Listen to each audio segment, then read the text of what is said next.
kai Iran fa tana faranta min rai, fa na rantsi da girman Allah tana faranta min rai. Kun san me ke faruwa? A yau din nan, safiyar yau din nan, wasu jiraguna manya-manya mai suna F-15 RGC suka baro wannan jirgin nan. To jiragunan nan suna dauke da pilot guda biyu.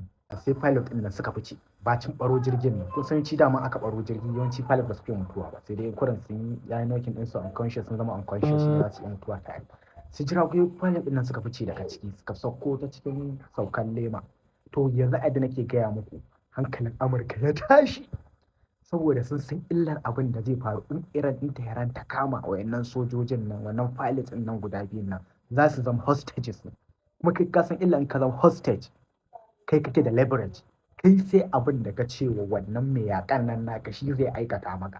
Saboda pressure ne za ta yi mai yawa, domestic pressure, political pressure, abubuwa kala-kala ta gabas ta arewa ta kudu ta yamma.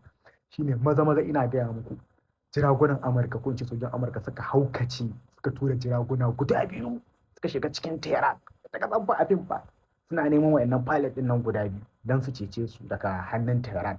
Abin da nake gaya muku, su kansu wannan jiragunan nan guda biyu da babban jirgi da kuma Black Hawk, an baro Black Hawk nan guda ka ira inna lillahi wa inna ilaihi ta baro Black Hawk din su tuni suka mutu. Shi kuma ɗayan nan a yanzu haka kila ma ya fice ma daga cikin farar samaniyar ma Tehran. Yanzu abin nake muku, Iran ta sa naira miliyan 70 wa duk wani ɗan ƙasar da ya nemo wannan inda pilots ɗin nan guda biyu suke. Wata mijiyar mata ce an kama su ba su faɗa ba, kuma ba ku manta ba, kun san Donald Trump ya ba su deadline zuwa April 6 ga wata, in dai ba su buɗe Strait of Hormuz ba to zai zo ya destroy ɗin gaba ki wanda suke tattara suke generating ɗin electricity ɗinsu domin su abubuwa da gidajen man su. To kun ga inda suka kama wa'annan prisoners ɗin, wallahi yaƙi ya canja.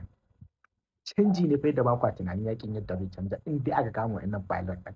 Allah kuma da ƙyar ne in ba za a kama. Daga za ku gani lokacin za ku ga hoton shi wannan ɗin na samu hoton a farko, kuma za ku ga jiragunan da suka shiga suna neman wa'annan wayannan pilots ɗin nan guda biyu don su kai masa hari, don su kai masa agaji, su ɗauke su fitar da su daga Tehran. Amma Tehran ina ta ma Tehran tana na ta binciken za ta kawo kai Iran bala'i ce wallahi kai.